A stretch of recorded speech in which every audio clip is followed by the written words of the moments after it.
லிவிபர்ஸ் நாங்களோட லக்ஷ்மி. நீங்கள் பார்த்துருக்கிறது 0 லக்ஷ்மி. ரொம்ப நாள் தங்கமயில் மாட்டணும்னு நிறைய பேர் நினச்சிட்டு இருந்திருப்போம். ஸோ அந்த ஒரு விஷயத்தில் ஒரு சின்னதாக ஒரு மூவ் நடந்திருக்கு. அதுக்கு முன்னாடி ரொம்ப இம்பார்ட்டண்டான விஷயம், நம்ம நிரோஷா மேம்க்கு ஏதோ இன்ஜுரி ஏற்பட்டிருக்கு போல். ஸோ அதில் நம்ம சரவணன் வந்து அவங்கள கைத்தாங்களாக தூக்கிட்டு வந்து சேரில் உட்கார வைக்கிற மாதிரியும் சீக்கிரம் அவங்களுக்கு குணமடையணும் அப்படின்ட்டு அவங்க டீமில் இருக்க எல்லாருமே வந்து கமெண்ட் செக்ஷனில் போட்டிருந்தாங்க. கண்டிப்பாக நம்மளுடைய ஜிபி சார்பாக அவங்களுக்கு சீக்கிரம் குணமடையணும். ரீசெண்டாக ஷரண்யாவுக்கும் கூட காலில் அடிபட்டிருந்தது.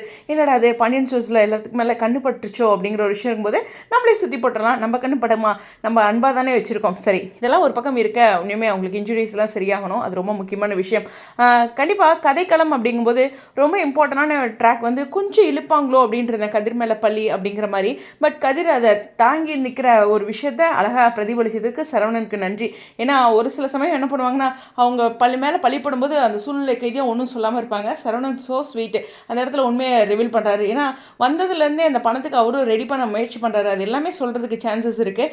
ஸோ இதில் தன்னுடைய கணவருக்குன்னு ஒரு காசு இருந்தால் நாங்கள் அதை செய்வோன்ட்டு தங்கமயில் என்னைக்காச்சும் அந்த பாயிண்ட் எடுக்கலாம். அது ஒரு பாயிண்ட்டாக கொண்டுட்டு வருவாங்க. அதாவது சரவணனுடைய சம்பளத்துலேருந்து வீட்டுக்குன்னு தனியாக ஒரு காசு எடுக்கணும் அப்படிங்கிற ஒரு முனைப்போட தங்கமயில் பேரண்ட்ஸ் எல்லாம் கூட நினச்சிட்டு இருக்காங்க. அது ஒரு பக்கம் கவனிக்கக்கூடிய ஒரு விஷயம். இதுலேருந்து அங்கே ஒரு லைன் போகும். இருந்தாலும் இந்த இடத்துல பார்த்தீங்கன்னா பாண்டியன் அதிர்ச்சியாகி பார்க்குறது தங்கமயில் இல்லை, டோட்டலாகவே அவர் அதிர்ச்சியாகி தான் பார்க்குறாரு.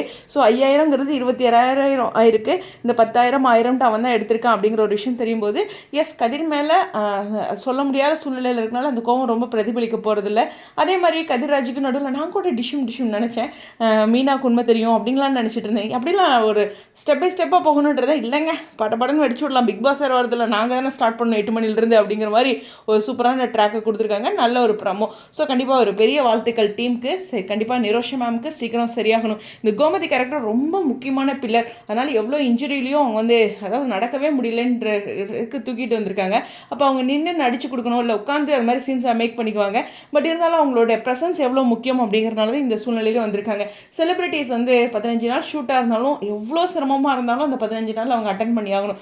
அந்த ஒரு விஷயம் தான். இல்லை ரீப்ளேஸ்மெண்ட் அப்படிங்கிற ஒரு டாக்ஸ் வந்துடும். பட் இருந்தாலும் கோமதி ரீப்ளேஸ் பண்ணால் ரொம்ப கஷ்டம், அந்தளவுக்கு முக்கியமானவங்க. அதனால தான் இவ்வளோ இன்ஜுரிலையும் அவங்களும் நடிச்சு கொடுக்குறாங்க. அவங்களுக்கும் அந்த ஃபீல்டு அவ்வளோ பிடிக்கும். அதனால தான் இவ்வளோ சிரமத்துலேயும் ஒரு செலிபிரிட்டிஸும் தன்னை வருத்திக்கிட்டு வராங்க அப்படிங்கிறதா. ஸோ உங்களுடைய கருத்துக்கா ஸ்டேடியம் 0 லக்ஷ்மி.